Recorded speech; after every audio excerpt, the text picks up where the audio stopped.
diversity is what is denied when gender becomes a frightening phantasm that some on the right wing say will destroy family, humanity, the very existence of men and women. So I'm not defending my own theory in this book. In fact, I say very little about my own theory, since the theory that I held 36 years ago is probably not what I would defend today. But that's not of interest to me.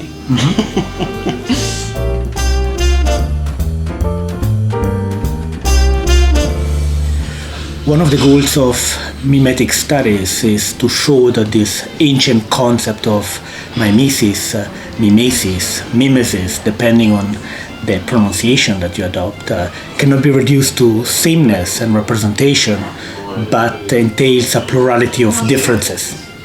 And in order to operate this paradigmatic shift of emphasis from mimesis understood as representation to mimesis understood as an affective drive or force that operates in life, we've been joining forces with a number of theorists, philosophers, anthropologists that rethink mimesis from the angle of what I call Homo Mimeticus. For what is maybe the last contribution to home videos, I find myself in Paris in order to interview a contemporary philosopher, critical theorist, feminist and queer theorist who did much to trouble conceptions of gender rooted in an essential view of biology or nature. Their name is Judith Butler, most famous for a book that appeared in the 90s titled Gender Trouble, that indeed opened up a performative view of gender that is not based on biology but on a constructivist view of identity. It is well known that Gender Trouble furthers Simone de Beauvoir's claim that one is not born a woman but becomes one. What is less known is that the concept of mimesis is central to Butler's troubling operation. After Gender Trouble, Butler published a number of influential books, including Bodies That Matter, Excitable Speech, Precarious Lives, Giving an Account of Oneself, and a more recent book is titled Who is Afraid of Gender? Butler returns to the question of gender, not so much to defend that theory of gender, but ask the question how gender has become a phantasm that new fascist leaders can use in order to generate fears and anxieties in the population. Now, the link with mimetic studies are numerous, starting with the notion of phantasms, which is linked to phantom. And so what I would like to do in this encounter with Professor Butler is to use the notion of mimesis and the phantoms and phantasms it generates as a connecting thread through their protean work in order to talk about the ways in which mimesis is internal to our deconstruction of the sex-gender binary, but continues to inform their notion of performativity, including more political and ethical concerns with the question of grief, grievability, ethics of nonviolence, and precarious life that speak to an age haunted by a plurality of crises. I'm excited to meet Professor Butler, whom I had met 20 years ago, and have a conversation about the role of mimesis in their influential and protean work. I was thinking Nietzsche is one of the philosophers, among others, that we have in common. He often says that philosophy is the personal confession of the author of some sort, that there is a confessional element in philosophy. Since you share with Nietzsche this idea from early on that there is no doer before the deed, if you could identify some acts that early on in your career had a performative effect on the direction of your thought and thinking, if there are any that stick out of your choice that you would like to share. I think there are many questions raised by your question. And one of them is when Nietzsche says that philosophy is a kind of confession, he does so without exactly disclosing himself. In other words, he leaves unknown what of his life enters his philosophy. So he's commenting on the fact that his life does and that his history does, but he doesn't give us a direct representation of that life or that history. Similarly, I would say that yes, one's life registers in one's philosophical viewpoints, and in a way, when we speak philosophically, we are talking about our lives, but we're talking about it in a way that is refracted and also concealed. So one of the advantages of communicating philosophically is that generally that communication takes place in terms that others can share. So if one person puts forth a philosophical position and someone else follows it or comes to accept it or perhaps elaborate upon it, then we never know what of their lives is intersecting at that moment. And yet the philosophical language allows for a shared reality, a kind of shared experience of thinking. So in a way, it's also, we might say, an attempt through philosophy to transform personal experience into shared reflection or a shared problematic. So one can ask oneself, what in my history, which seems so personal and intimate, is actually profoundly shared in other people's personal and intimate lives? And what language do we have to communicate without being directly confessional, which would return us to our particular lives and leave us perhaps unconnected to one another? So I can't give you an answer. Which is a move away from the realism. Yeah. The other thing I would say is that there is no doer behind the deed, right. Nietzsche's formulation. I do take that up, I think, in Gender Trouble, if I'm not mistaken. So 35 years ago, 36 when I actually wrote it. But I've written a fair amount on subjectivity that goes beyond that and sometimes goes against that. So there is a tendency to think that if a writer said something once, that means they say it for all times, right. As if it's a timeless truth. But I think one would have to put that in the context of other things I've written about subjectivity, including psychoanalysis or psychic life of power or any number of things before one could talk about it as my position. See, I'm not being easy. I don't mean to be rude. That's good, and it's hopefully we'll get to some of these aspects of your later thought. But to come then closer to more recent concerns, there is a conservative return to discipline subjects, subjectivities, and you spoken recently about the phantom of gender that is mobilized by new fascist or neo-fascist leaders. Yes. But also the Vatican and a number of other groups. I think it's a bit of a problem in translation because in English it's phantasm, which is more of a psychoanalytic category, right. And not the fantôme right. That, say, Derrida talks about. Right.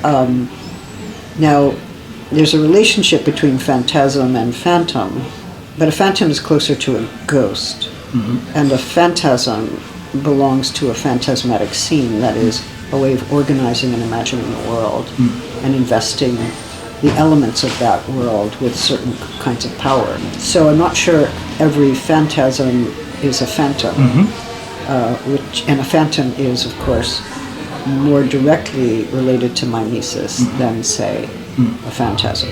And I'm interested in exploring the possible connections. If you retain just for a moment, for the sake of the argument, the notion of phantom, which unless I misread it because I'm so interested in phantoms, I might have spotted.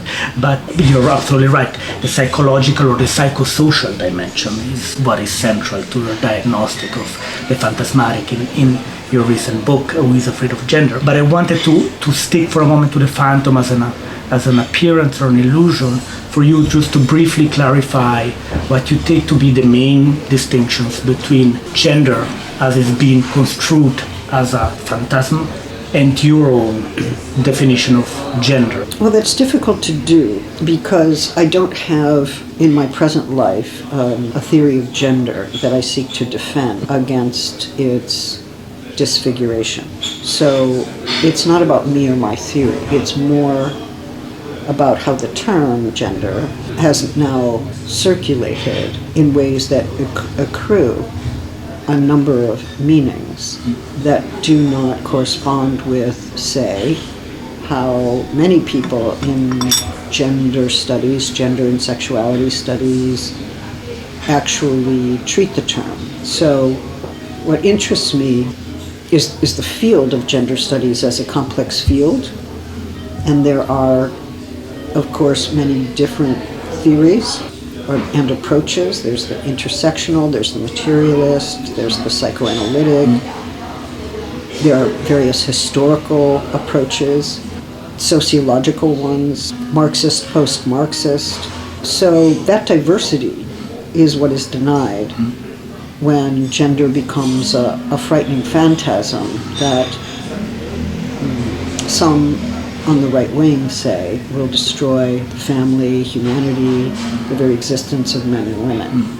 So I'm not defending my own theory in this book. In fact, I say very little about my own theory, since the theory that I held 36 years ago is probably not what I would defend today. But that's not of interest to me.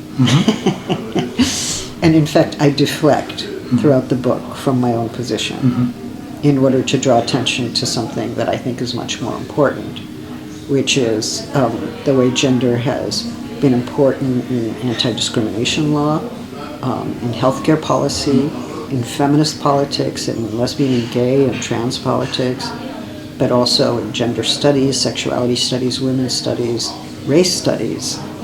It has a very complex life and a nuanced approach, many different approaches, and it's as if all of that complexity is erased or effaced when this phantasm, which is a monolithic idea of gender as a destructive force, takes hold in the popular imagination.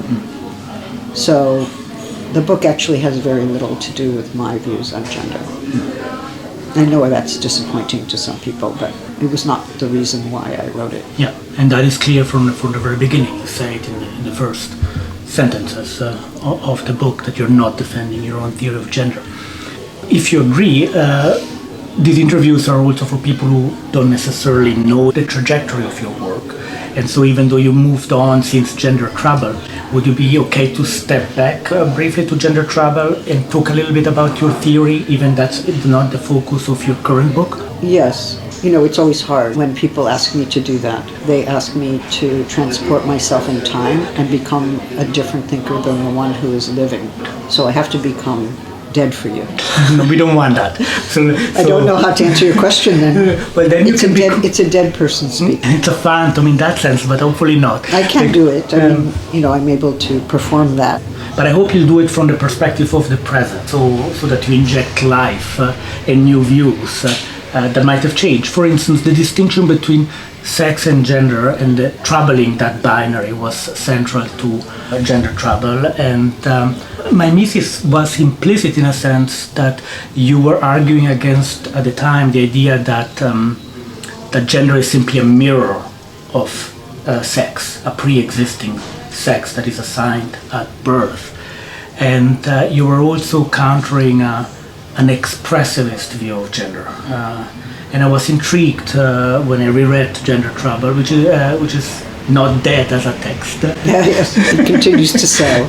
I was intrigued by these two distinctions because, of course, we were drawing on a genealogy of important feminist philosophers, including de Beauvoir. One is not born a woman, but becomes one. But the terms expressive and mimetic that you were moving away from, an anti-mimetic theory of gender, also reminded me of theories of rhetoric. And you have been a professor of rhetoric and very interested in the use of language. I was thinking of figures like Abraham's theory of the mirror and the lamp, the romantic expressivist view of the genius, and the mirror that simply copies a pre-existing reality. Yeah. I was wondering if that was also the back of your mind when you were critiquing the expressivist view of gender. Well, it's true that I studied the history of aesthetics and the history of linguistics as an undergraduate student and also in graduate school. So I did deal with expressivist models and mimetic models. I also gave a course on realism my first year of teaching at the professional level. My first year as a faculty member, I gave a course on Marxist aesthetics and focused on Lukács and Adorno, trying to understand why it was that realism was so important to Lukács, whereas for Adorno it was obviously less so, and what was meant by realism. So those questions of mimesis were crucial to a fair amount of what I had studied, and I certainly also, as a student at Yale University in those years, you had to study Romanticism. There was no way around it because the entire literature department was just a bunch of Romanticists. So yes, I took several courses on Romanticism. Right. And I'm asking because it's not a genealogy that is very often picked up, or at least... I see. When we're talking about gender trouble. I mean, the reason I have been skeptical of expressivist models of gender is that the passage from an inner truth to an external expression is unmediated. It's considered as if it were unmediated.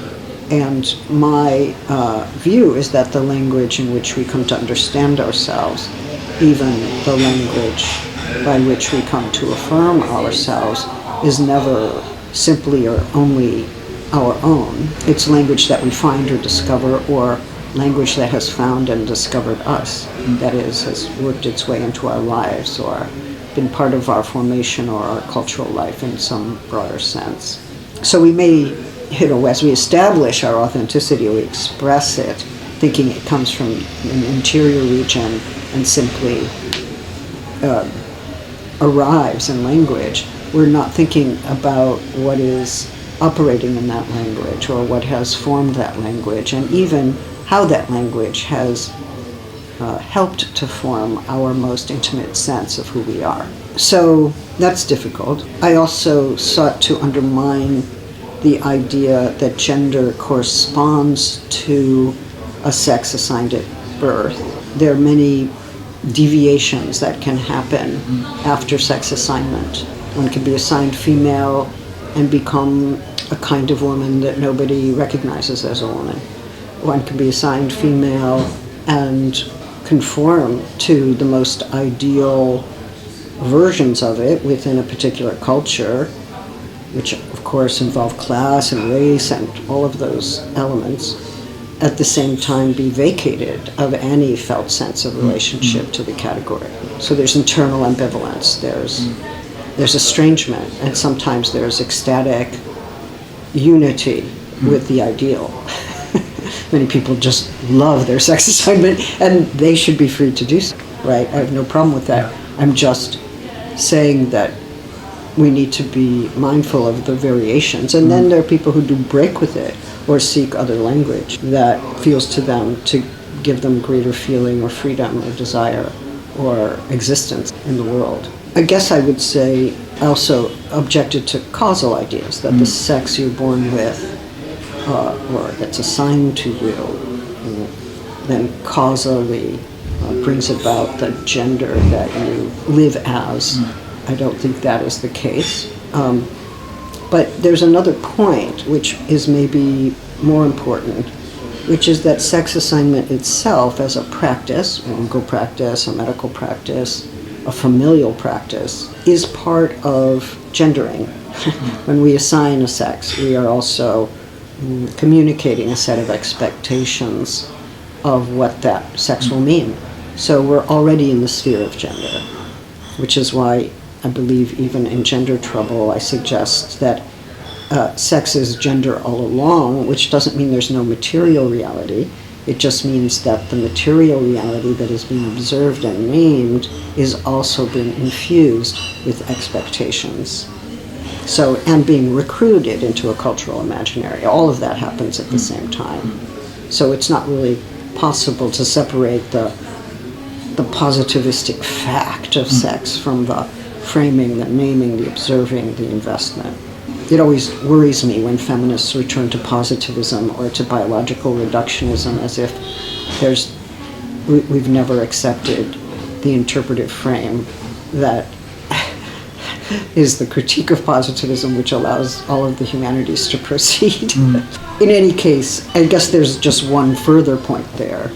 Sex assignment happens at a given moment, the date of birth usually, unless an infant has ambiguous features and is deemed intersex, and then a longer process is taken to decide how best to assign sex to that infant. But in my view, sex assignment keeps happening. It's an iterative process. So you're assigned a sex, but then when you leave the hospital, you're assigned it again. It's a boy, it's a girl. Those are also assignments. You enter the playground, you're treated a certain way, that's an assignment. You're being assigned to your sex, you're being assigned. So assignment is iterative. It takes place over time and space. It takes place differently in different institutional structures, but it is continuous throughout a life. When I come in here, and especially in France, if my hair is short, it's either, if I'm wearing a cap, it's bonjour monsieur. It's like, oh my God, you are so superficial. You think, oh, it's a hat, it's a man. Okay, anyway, if the hat is off, half the time it's bonjour madame. But sometimes it's bonjour monsieur, or my favorite, bonjour monsieur, madame, désolé. It's all right. And I don't mind. Yeah. I mean, I am an ethnographer of that kind of oscillation, so it's always interesting to me. It's not offensive to me. I'm never offended. Yeah. Almost never. But there is a mimetic imperative. The mimetic imperative in sex assignment is, here's an expectation of who you must be as a boy or a girl. And that expectation always takes a certain idealized forms because it is somebody's fantasy about who you are. I mean, even being named, like being given my name, in Hebrew, in Yiddish, and in English, there were definite expectations of the kind of girl I would be. And so the mimetic imperative is to approximate the ideal that has been communicated to you.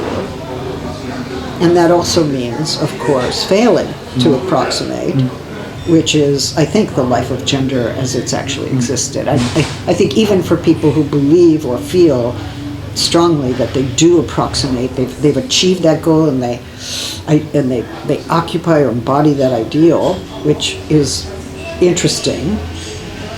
I think it's somewhat hallucinatory, and nobody can embody it forever, right?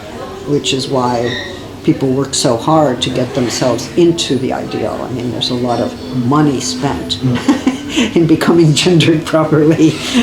Your face, your hair, your clothes, I mean, just so much. So we're, the fact that we have to craft it, and that there's always this risk of failure, shame, humiliation, punishment for not doing it well, suggests that the failure to approximate is the predominant experience of gender, even among those who don't feel themselves to be gender dysphoric or gender non-conforming. The imperative to conform would make no sense if failure were not an imminent possibility for every embodied creature who lives under a regime of gender. There, I occupied a little gender trouble for you. No, absolutely. Thanks very much for bringing us back with life. Okay, it's not always easy.